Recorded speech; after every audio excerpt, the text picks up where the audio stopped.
The following is a program of the Santa Barbara County Education Office. To learn more, visit sbceo.org.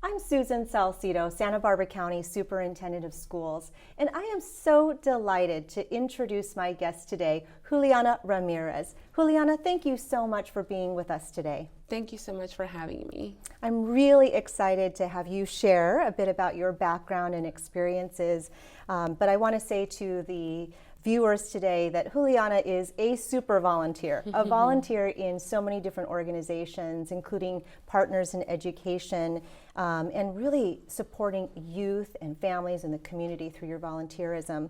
Also is the president and CEO of JR Bookkeeping. So again, welcome and thank you. Thank you. Juliana, let's start with your childhood. Let's start with you as where you were born, brought up, and a bit about your family. Let's start there. Okay. Well, I was born and raised in Mexico City. I came here when I was 13 years old. I went to school, obviously, over there, and then I came here in '94. Our family planted their roots in Carpinteria when we arrived from Mexico. And I went to Carpinteria High School there. And about my family, or about us, we are a family of 6, one of the middle children. And I'm right now kind of like the adult in the family. Yes, yes. So growing up in Mexico City, you went to school in Mexico City, elementary and junior high. How would you describe yourself as a student? You know, I hardly ever think about me as a student from when I was growing up, but I had a really nice childhood. I went to school with my siblings, obviously, and that makes it really fun. But I was my mom says that I was a leader from the get-go. Even from kindergarten, I would be the one that everybody would follow around. So that is something that I know I've had for the longest time. That's great. Yeah. Well, and moving when you're 13, is that you said with 13? So moving when you're 13 is a big change. I mean, from country and language, culture, food, customs, everything is so different. And knowing your background, I know that English wasn't something that you had really learned a lot of before coming. That's right. Nothing. No English. No English. So I had that right.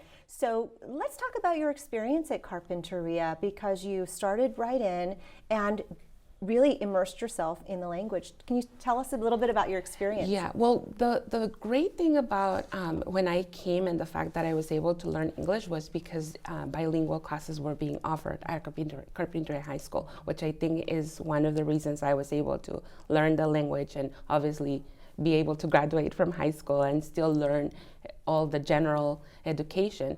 However, it was difficult. It was challenging. Not having any knowledge of the language or the culture, that was very challenging. I remember I was very mad.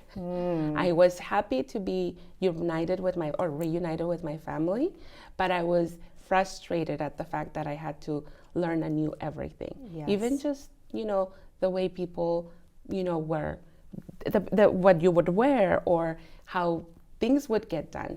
That was difficult. But I always knew that if my dad, who had come 2 years prior to us, had been able to succeed or at least, make it work and be able to bring us, back with him, I knew that if he was able to do it, I was going to also be able to do it. Yes. So that's what made a difference in that challenging part of my life, of not knowing the language, but then being able to learn it. And it was really just a matter of practicing. I learned from the get-go that if I needed to learn English or if I was going to learn English, it was through practice. So I had to let go of being embarrassed of speaking, even though I didn't know how to speak. Yes, that's incredible. I'm so glad you shared what you just shared, even from the pride that you have in your father and your family, to the madness that you felt, and just being in a whole nother space where you had to learn everything from A to Z, and that's not even including school. So it really speaks to you and your family and your resiliency, truly. Because as we talk about all that you do now, I think it really speaks to your past for sure. And I too have parents who immigrated without English, and so I have a lot of respect for having to learn everything all over again as adults or even as teenagers. So I appreciate that you shared that. Thank you. Yeah. So after Carpinteria High School, where did you go next? I went to Santa Barbara City College. I continued my education there for about 3 years. I didn't finish any particular career or certificate other than, improving in my English, obviously becoming proficient in reading and writing. I remember I took a few classes several times so that I would make sure that I knew how to write an essay correctly. And obviously the critical thinking piece, that was definitely something that helped me, in addition to accounting classes. That's right out of high school, I got a job as an office assistant, and that person invited me to help them with bookkeeping.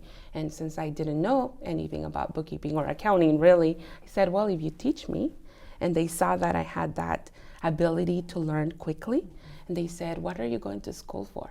And I said, I'm just doing general ed classes. Like, you need to take accounting classes. You should take accounting classes and really consider that career. And at that time, I'm like, well, sure, why not? Sure, right. And I tried it and I loved it. It was something that I really liked. So I continued taking, all my accounting 101, 102, and business and business law. And I took that at Santa Barbara City College. Wow, that is really great. And it sounds like you are a person who just really observed a lot. You're also willing to try something. I mean, the fact that you graduated high school and started a job as an office assistant, but willing to try something. Sure, I'll try that. Let me give that a try. It says a lot about you. And I want to say one more thing about your past, ask you about it before we move to the current, which is you said something about confidence. And I think about youth that are, their language is not English first. They have, they're maybe Spanish, maybe something else. And I think confidence doesn't come naturally for everybody. Right. And I think confidence for you was a key to saying, well, I better do it, I better speak it, I better practice it. And being somebody who's more shy when I was younger, I think, ooh, that would have been really good to have. So how would you say that was built for you? And how would you say it could be built for youth today? I wasn't always confident. Confidence came, again, when we came from Mexico, and I didn't have any choice but to move on and continue and try as hard as I could. But I wasn't always confident. As a matter of fact, I had really low self-esteem growing up. And I had a good childhood, but being overweight was obviously something that I didn't think of until now when I look back and I'm like, why wasn't I as confident? And then I know why I wasn't confident. And so that was one thing.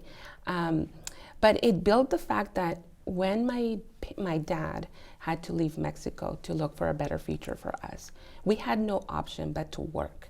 So I was going to school and working in Mexico while I was growing up. And so there was no option. It wasn't like, well, if I want to go and work. It was like, we have to work, and you're going to go work, and you're going to first go to school in the morning, first work, and then go to school in the afternoon. That's how it was. And so I think I never thought of, I'm competent, I can get it done. It was more like, this is what you got to do. Right. And there was no option. And coming here to the U.S. was no different. There's no option. You have to do it. Yes. So I think that not having the option is really what helped to build that confidence. And now I'm not afraid as much. So Juliana, let's talk about where you are today. You're a bookkeeper, you're president and CEO of your own organization. At what point did you decide this is going to be what I want to do? Well, I started my business out of need. just like when I came from Mexico, I also did it out of need. I had been working for several companies as a bookkeeper, just a local bookkeeper. And when I got married in 2008, my husband and I went through a rough time, and I ended up without a job. And he also became unemployed. And so we had just had our first baby, and we learned that we had not saved money, and therefore did not have enough money to pay for all the bills. And so we had to, again, being jobless, we needed to find something to do and how to, recuperate as quickly as possible. Yes. And so that's when I had learned that I had been doing bookkeeping, and in my last job, they had told me, you have a knack for numbers. Why don't you start your own business? You're very good at what you do. At that time, I didn't know I was that good, I guess, at understanding financials and understanding business owners. That's really what helped me in starting my own business. And so I really just started it out of necessity. Yes. Really. And I started working out of home just at a spare room that I had. I had already been, like I said, doing bookkeeping for, at that time, 12 years. So as speaking of confidence, that's what I felt confident doing. And again, my last employer had told me, you're really good at this. You should really consider doing something more with it. And again, I had been working with businesses, so I knew the laws and regulations as far as starting your own business or having your business licenses and things like that. And so that's where I started the company. At the beginning, I never thought of growing it as a big company or growing it as a company for more employees. I actually learned about Weave a couple of months after I had started the business.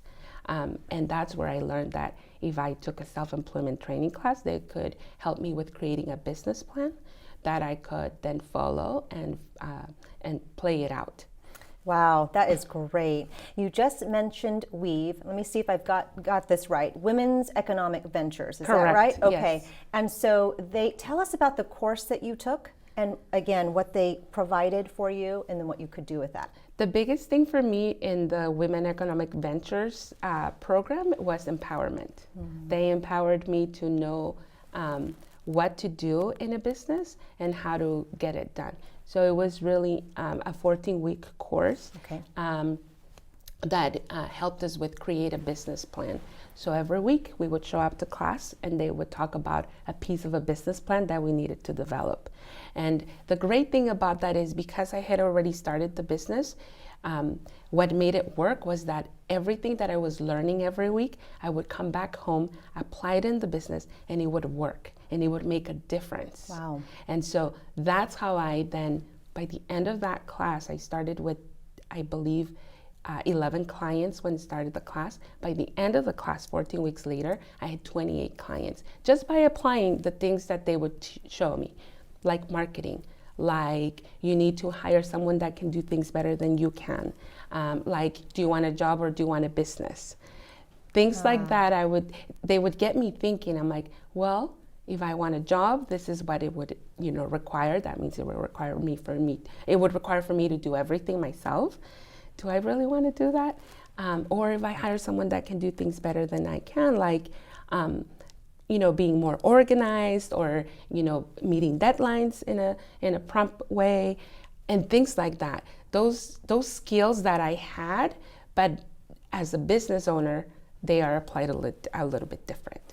Wow, what a success story for sure. 14 weeks of learning and application. Mm-hmm. Yes. That was the recipe for success, it sounds like. Correct. Yeah. They taught me there that if I wanted to hire an employee, the things that I needed to do and how to follow those. And I said, okay, and also kind of like create a timeline.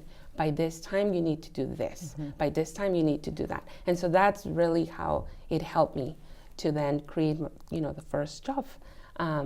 And then the second job, and then the third job, and now we have a team of 10. Wow, that's great. I really love the beginning, middle, and not end yet, but the journey so far. It's been really incredible. Thank you for sharing that. Thank you. Yeah. And it sounds like you give back to people who want to either start a business too, or help them with finances. I mean, you have a business, but you also, let's talk about volunteering and support. So in what ways do you support the community with that, with financials or business or thinking, just as you received with Weave? Yeah, well, definitely. I'm volunteering in several organizations. Yes. The first and the one where I'm mostly active is SCORE Santa Barbara. I don't recall the acronym, but the say acronym, what it does. Yeah. But it's a nonprofit organization who provides free mentoring to small business owners. So it is funded by the Small Business Administration, and it provides all the tools to small business owners who cannot afford professionals or consultants at the full price. And that's where one of the things that I do. I volunteer there as a mentor. I mentor other business owners with that specific aspect. I'm currently holding interactive sessions on a monthly basis at work zones in Santa Barbara, where small business owners come and I help them with whatever questions or needs they have. Wow. With their bookkeeping or accounting. That's incredible. And through SCORE, how many individuals or even businesses do you think you've already supported? Ooh, if you could quantify. I've never quantified, but I believe about 10 or 15. And sometimes it's something as simple as just one or two questions, and others is as far as going into their books and really analyzing everything that they've done and the mistakes they've made and how to correct them. So, but yeah, about 15. That's great. Another organization in which you volunteer and support is Partners in Education. Yes. Yes. So yes. Say a bit about what you do for Partners. For Partners, that's one of the most fun that I really like. It's coming to a career day. That's where I mainly volunteer my time, showing up to middle school and classes and sharing my experience about my career and how I chose this career.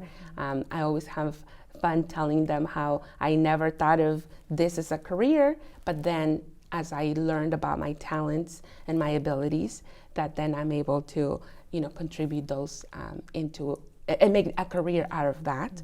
And what we do is pretty much share the experiences as, how to choose that career and what I get to do on a regular basis with that career, and then also telling them a little bit more about, how they can find a job themselves, how they can prepare themselves to get, to look into a career. Yeah, that's great. That's how I met you for the first time, is when you were volunteering at a career day. And recently, Partners in Education had a breakfast recognizing their business partners, and you were featured in the video that they shared. And I wanted to, I don't have it memorized, but I want to say a little bit about what you said in the video and get your feedback on it. One thing that you talked about was just enjoying being there and sharing your story. But also at the end of the process, you'll get a note or cards from students, and they thank you for being able to see in you what they might not have seen before, which is to identify a person has a similar background or story like them, and they feel like they too can do it. Is that about right? Yes, that is actually, that I still hold those letters, and they keep me motivated every single day. And I always tell myself this is the reason that I do what I do and that I love what I do. There was a particular letter that I got of a student who said, your story, made me feel that I'm not alone anymore. That I thought I was alone, but your story, just knowing that you also came from Mexico, that you learned the language, and I'm learning that language right now, just helped me to know that I'm not alone and that I can do it. That was like a big one, and I had similar notes like that from different students. Yeah. But yes, that's definitely one of the reasons that that it motivates me, and I know that there's a purpose to all of this. Yes. And if I can again inspire someone, I will do it as many times as I can. That is a really powerful, impactful story that person shared with you and that you just shared with us. And in schools, we often talk about, really understanding the identities of our students. ensuring that they can see themselves in the books that they're reading, that they can see themselves in the history of this country and others, that they can see the contributions of people like them, in terms of our present and future. And I think it's also important that they see stories of other people and that really are inspiring. So I think your presence with Partners in Education is really doing that. So thank you for that. Yeah, thank you. Yeah. Yeah. What other organizations? You said you've volunteered with many, so I want to give you an opportunity to share any others that might. Yes. A couple others. So I co-founded Latina Professional Alliance here in Santa Barbara. It's still not a formed nonprofit, but one of the things we do is create a network of professional Latino women who can also help other Latino businesses. And so what we did is we created an alliance. A few other individuals and I created an alliance by providing professional services to multiple, again, business owners or individuals in the different aspects of our businesses. And we've been creating that network. We started with networking events. We've had 4 so far. They've all been successful. Our first event had about 35 people. Our last event had about 75. Wow. So we've been able to, we've been creating that we don't know where that's going. We've been creating that organization out of the need of having Latino representation in our community in the business network. Right. Area. Yeah, stronger together, camaraderie, sharing, lessons learned, being together. Correct. Yeah. And especially as Latinas, we love just gathering and having fun and having those gatherings. So that's one of the ways that we bring people together. That's great. And I have to say, I just have to call out this theme that you've presented, which is your track record is basically doubling. Everything that you start with becomes double. So next time we talk, it'll be triple, quadruple Hopefully. that. Right. Yeah. Something else that you're involved in is the Santa Barbara Hispanic Chamber of Commerce. Yes. Is that related to the alliance you just spoke about, or is it different? And where are we with that? No, it's a separate one. Okay. And that was also, I was invited by one of the co-chairs to come and join and help in getting it started. I know there used to be a Santa Barbara Hispanic Chamber that faded out.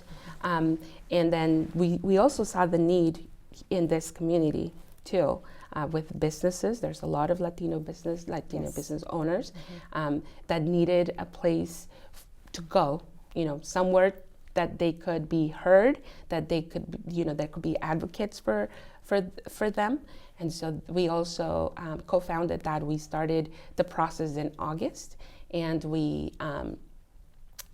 continued. We had our a mixer last Friday, and we hope to launch, have an inaugural event in January. Sorry. Excellent. Yeah. Again, it'll double, so I'm not worried about it. It'll be great. No, thank you for sharing that. That sounds like a really incredible organization it's starting again. Yeah. So I want to go back to a subject that we started with, which is family. I know your family is very, very important to you. So let's talk about your current immediate family. Yes, I have. I'm married. I've been married for 11 years to a very wonderful husband. I always tell him that he's the reason that JR Bookkeeping exists and that I'm able to do everything that I do, like volunteering. He's very supportive of that. He was also born and raised in Mexico. He is from Veracruz, Mexico. And together we have 2 girls. We have Cecilia, who's 10. Cecilia, who's 10, and Surya, who's 8. They're both in elementary currently. Cecilia is like a mini me, and Surya is like my mini husband. Their futures are bright then, because I think if they're mini you or mini your husband, they're going to go far. Yeah, I can tell you that Cecilia, one of the things, she was recently recognized, or this year was recognized earlier. She started a trash club at school, just because. She wanted to start a trash club, and she was recognized for her work. She mobilized her classmates, and she even got to the principal and motivated the principal to want to continue that work. Wow. And they're considering on taking that same trash club to other schools in within the Oxnard School District, Wow. which is the one that they belong or they go to. Mm-hmm. And so, yes, I know that she's got a bright future. Cecilia, she also saw a need, fills that need. Yes. Look, it's doubling. I'm telling you, this is the recipe in your family, I believe. So you have young children and you serve as a volunteer for youth. You see the community. You've grown up in one. You're here in you grew up in two, I should say, and you're serving in this one. As you think about our youth, what would you say are some of the most important skills that they develop as they grow up and then enter into college or the workforce? The first thing I would say is that they really need to understand that everything needs to have a purpose. I think that understanding that whatever they do, even if it's as simple as showing up on time or as simple as, getting up and making their bed, that is what's going to help them to have a brighter future. They need to understand that if they make their bed, it's because the purpose is that they've got something done. Yeah. I believe. And so the same thing is in anything that they do or anything that they want to do, that first they understand what the purpose of it is, and second of all, that they love what they do. Some of the skills that I personally learned from my parents is working hard, being loyal, being honest, and loving what you do. As simple as it may be. I remember my dad always saying, I don't care how, what you do. I don't care if you just go and, pick up trash somewhere. Not that that's not a good work, but when you do it because it has a purpose and you're going to help the environment or you're going to help or whatever it is that you're contributing to. So I think that those are skills: being loyal, being honest. That's what I would say would be some of the recommendations I would give. That's wonderful. Great advice, words of wisdom from you and your family and your father, of which you're close with everybody. And I cannot believe we've already run out of time together. It goes so fast. And people who are watching today, I know, and listening today, have gotten an opportunity to get to know you a little bit and your contributions that have been so widespread and deep for our community. But I know in speaking with you, I just here on the show, but also before the show, just have a deep appreciation for your experience and all of the passion that you have for supporting a community and giving back to youth and to adults and helping them through your business, but also just your heart. Thank you so much, Juliana, for all that you do and all of the support that you provide for our community. Thank you so much for the opportunity, and thank you for having me. I'm Susan Salcido, Santa Barbara County Superintendent of Schools. Thank you so much for joining us today for this edition of Education Matters.